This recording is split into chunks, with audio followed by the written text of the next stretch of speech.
சிவதந்தை ஞான வைரத்துளிகள்.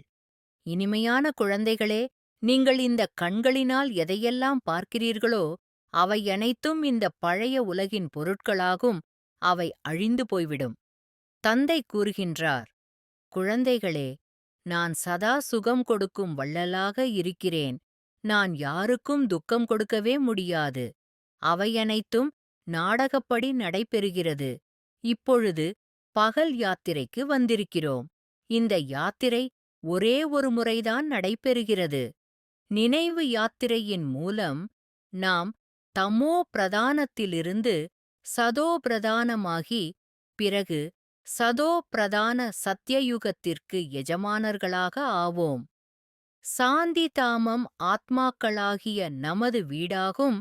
சுகதாமம் சொர்க்கத்தின் ராஜ்யமாகும். உயர்ந்ததிலும் உயர்ந்தவர் தந்தை, பிறகு பிரம்மா மற்றும் விஷ்ணு. சங்கருக்கு அந்த அளவிற்கு பாகம் கிடையாது.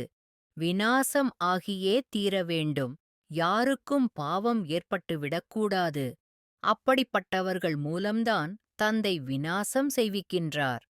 ஆத்மாக்களாகிய நாம் வசிக்குமிடம் பரந்தாமம் ஆகும். பரம் என்றால் தொலை தூரமாக இருப்பது. இனிய குழந்தைகளே, தன்மீது கவனம் என்ற காவல் செய்து கொண்டே இருங்கள். மாயை ஒரு பொழுதும் காது மூக்கு துண்டித்துவிடக்கூடாது. நாம் சங்கம யுகத்தில் சர்வோத்தம தேவதைகளாக ஆகின்றோம். தந்தை கூறுகின்றார், என்னை நினைவு செய்யுங்கள். நான் யார், எப்படிப்பட்டவன் என்பதை புரிய வைத்துவிட்டேன். ஆத்மாக்களின் தந்தையாகிய நான் பிந்துவாக இருக்கிறேன். என்னிடத்தில் முழு ஞானம் இருக்கிறது. நாமும் நமது முக்தி தாம வீட்டிற்குச் செல்ல வேண்டும். தாரணை செய்ய வேண்டிய கருத்தாகும். ஜெகதம்பா முதல் நம்பரில் செல்கிறார். நாமும் அவரை பின்பற்றுவோம். தந்தையை நினைவு செய்யுங்கள் என்று அனைவருக்கும் செய்தி கூற வேண்டும். பணம் போன்ற எதுவும் வாங்கக்கூடாது. உயர்ந்ததிலும் உயர்ந்த பகவான், அவருக்கென்று சரீரம் கிடையாது. நல்லது, பிரம்மா விஷ்ணு சங்கருக்கு சரீரம் இருக்கிறதா? அது மனித சிருஷ்டி கிடையாது. சங்கரையும் நிந்தித்துவிட்டனர். அனைவரையும் விட அதிகம் என்னைத்தான் நிந்திக்கின்றனர். இதுவும் ஒரு விளையாட்டாகும். இது மீண்டும் நடைபெறும். நீங்கள் அமைதி பலத்தின் மூலம் விஞ்ஞான பலத்தின் மீது வெற்றி அடைகிறீர்கள். இப்பொழுது நீங்கள் ஆத்ம அபிமானிகளாக ஆக வேண்டும். சுத்தமான தூய்மையான உணவு முறைகள் வேண்டும். பருப்பு உணவு அனைத்தையும் விட மிகவும் நல்லது. சிவதந்தை தந்த வரதான நினைவின் பிராப்தி. Manifestation of this day. Om Shanti. இனிமையிலும் இனிமையான சுகக்கடல் பரமபிதா பரமாத்ம சிவதந்தையின் அன்பின் ஈர்ப்பில் மனம் புத்தியால் தொடர்பில் இணைந்திருக்கிறேன். மூல வதனத்திலிருந்து தனியாக புறப்பட்டு தந்தையிடம் பெற்று வைத்திருந்த ஆஸ்திகளுடன் சிருஷ்டியில் பஞ்ச தத்துவங்களாலான சரீரத்தை தாரணை செய்து எனது பாகத்தை நடிப்பதற்காக வந்திருந்தேன்.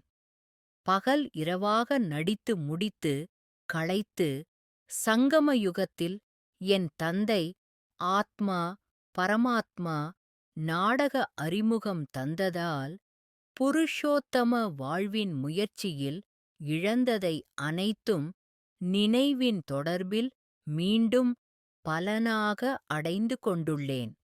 சதோ பிரதான நிலையை அடைந்து திவ்யத்துவம் பெற்ற ஆதி சனாதன தேவி தேவதா தர்ம சர்வோத்தம ஆத்மாவாக உருவாக்கிக் கொள்ளும் பயிற்சியில் தொடர் ஊக்கம் உற்சாகத்துடன் கீதையின் மூலம் பகவான் பிரசாதமாக பெற்றிருக்கும் உயர்ந்ததிலும் உயர்ந்த ஸ்ரீமத்தைக் கொண்டு வாழ்வை நடத்தும் பக்குவ நிலையை சிவதந்தையின் அன்பின் ஆதாரமாக கிடைக்கப் பெற்றிருக்கின்றேன்.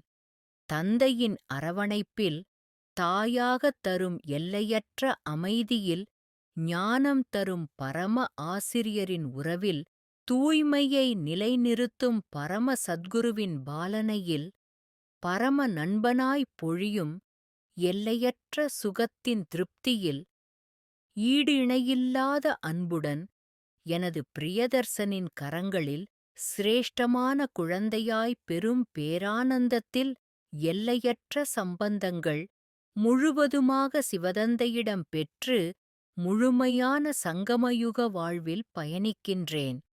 தந்தையின் இதயத்தில் ஸ்தானம் கிடைத்து இனிய பரந்தாமம் செல்லும் வினாடிக்காக தயாராகி உள்ளேன்.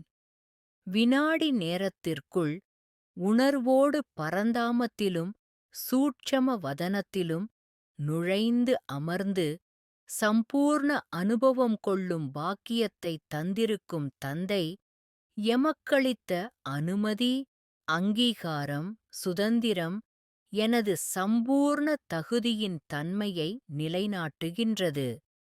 பவித்திரமான உறவுகள், சதோ பிரதான தத்துவங்களின் நிலை, சுத்தமான உணவு, பானங்கள், தூய்மை நிறைந்த வாயு மண்டலம், தந்தைக்கு சமமாக உருவாக்கிக் கொள்ளும் சங்கல்பங்களின் மூலமாக திவ்ய மனம், தெய்வீகத் தன்மைகளை முழுவதுமாக பிரதிபலிக்கும் சக்திசாலியான நுண்ணிய புத்தி, பிரகாசமும் தூய்மையும் சதா நிரம்பியே இருக்கும் சம்ஸ்காரங்கள், ஞான அமிர்தத்தின் புரிதலும் உணர்தலும் சர்வ சக்திகளும் நிறைந்த நினைவு, சக்திசாலியான முழுமை பெற்றிருக்கும் நிலை, எல்லையில்லாத பிராப்திகளை ஒருங்கே கிடைக்கப் பெற்று அனுபவத்தில் உணர்வு கொள்ளும் உள்ளுணர்வால் உயர்வு பெற்றிருக்கும் ஆத்மா நான். சொந்த வீடு செல்லும் உந்துதல் உயர்ந்து கொண்டிருக்கின்றது. தந்தையின் அன்பால் அனைத்தையும் அனுபவம் செய்யும் ஆத்மா நான். என் தந்தைக்கு எல்லையற்ற நன்றிகளோடு வணக்கங்களை சமர்ப்பிக்கின்றேன். நன்றி பாபா நல்லது. மன்மனாபவ. தன்னை ஆத்மா என உணர்ந்து ஆத்மாவின் தந்தையான பரமாத்மாவை அன்போடு நினைவு செய்தால் ஆத்மாவில் இருக்கும் 63 ஜென்மங்களின் பாவ கர்மங்கள் அழிந்து போகின்றன. ஓம் சாந்தி.